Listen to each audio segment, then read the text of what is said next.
ఇబ్బంది పడతారు. ఎందుకు పడరండి? ఎందుకు పడరు అనుకుంటున్నారు మీరు? నేను ఎవరిని ఇబ్బంది పెట్టదని నేను చెప్పినానా? అధికారంలోకి వస్తే మీ తోలు తీస్తానని చెప్పినా కదా, మరి ఎందుకు తీయను?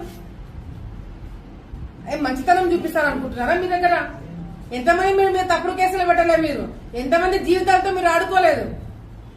మిమ్మల్ని వదిలేస్తారని ఎందుకు అనుకుంటున్నారు మీరు? ఒక్కొక్కరికి లెక్క చెప్తా అని చెప్పినా చెప్పి తీరుతా. నేను ఎవరి మీద నేను ఇది చేయను, నేను అన్ని మంచి పద్ధతిలో పోతాను, నేను చాలా మంచిదాన్ని దయచేసి అనుకోకండి.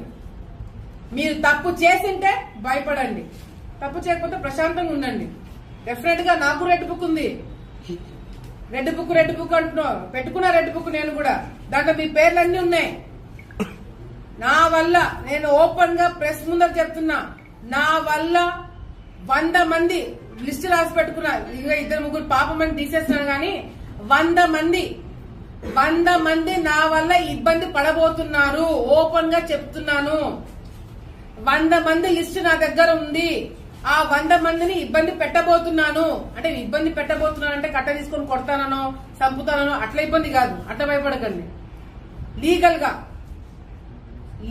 గా మళ్ళీ చెప్తున్నా, లీగల్ గా మీ మీద యాక్షన్ తీసుకుంటాం. మీరు చేసిన అరాచకాలు బయట పెట్టి ఆధారాలు నిరూపించి మరి మీ మీద కేసులు పెట్టిస్తాను. మిమ్మల్ని వదిలిపెట్టము. ఎందుకంటే ఆలగడ్డ రాజకీయాలు నాశనం లేపింది మీరు కాబట్టి మీకు శిక్ష పడబోతుంది. మీరు జాగ్రత్తగా ఉండండి అని నేనే చెప్తున్నా.